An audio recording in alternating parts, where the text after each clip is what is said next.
I've been to 90 metres, which is really high, but it's not scary because you do it in platforms. So when I got off the boat and climbed up that first... So this morning we've had primary futures in school with our Year 6 and Year 5 pupils digitally. We've done a What's My Line workshop, and it's a WIME focus, so it's women into manufacturing and engineering. We've done it through Microsoft Teams virtually. So we've had on the screen in the classroom, we've had the volunteers, and they've been able to share their screen and do show us a PowerPoint about their career, and we've been able to interact via the chat box, and it's conducted as well as a face-to-face one, which is nice to see. Basic structures, which is where I use quite a lot of maths, and that one also does like the thermal, so boiling and melting and that kind of thing to get different properties. So I've got some pictures here of some of the equipment that I work with on sites, on projects. I work in the medical sector where all the science comes in, but I'm an engineer where all the engineering comes in, so it's a perfect combination of both science and engineering.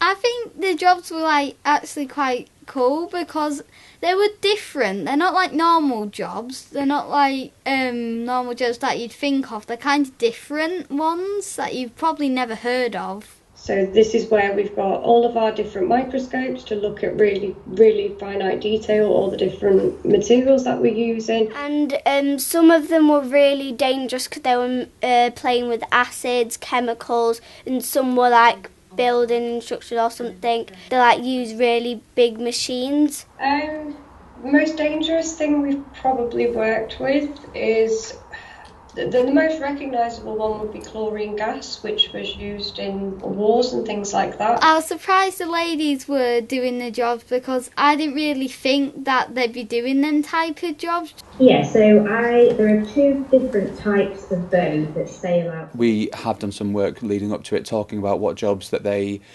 currently think that they want to do. Specifically to combat the dog theft and things, yeah. Is that what you're thinking? Right, okay, so very good, very nice, nice career option there. Mia, what would you like to do? I'd like to be an actor.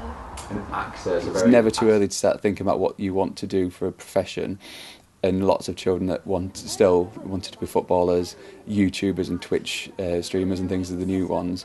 But we possibly could do a follow-up in terms of looking at, well, I'm really interested in PE. What other jobs other than professional athlete could be using those skills? Or I like science. What jobs like the ones from this morning could you apply that science skill and knowledge to? Can anyone think of a job that begins with the letter W? Or do W?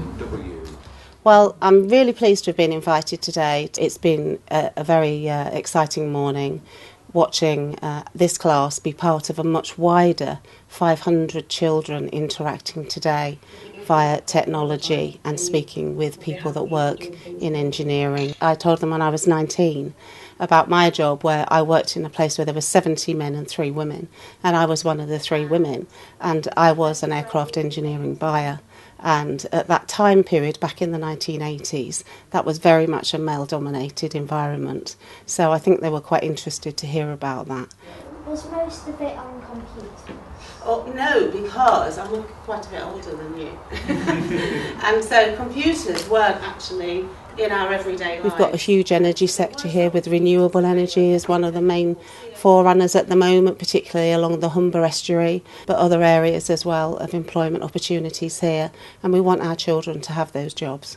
I think in primary schools, children tend to be in the classroom with one adult or 2 or 3 adults with as a teaching team for most of the day, and it's just that different faces and different people, and it's just always better. It's more beneficial to have to people in to talk about what they do, and definitely with it being somebody who's not familiar with them, I think it's got a bit more of a weight to it. And I think the ears prick up a little bit more to hear somebody new come in and talk about what they do. Like I said, I work a lot on wound care, so I think that's something that I really enjoy doing. And even things that I worked on 3 years ago we're not allowed to speak about. That's how secretive the projects we work on are, but it is very cool and exciting. I think the best bit of advice was the one where they just said that you can do anything because you can do anything you want to. Yeah. Part of my job.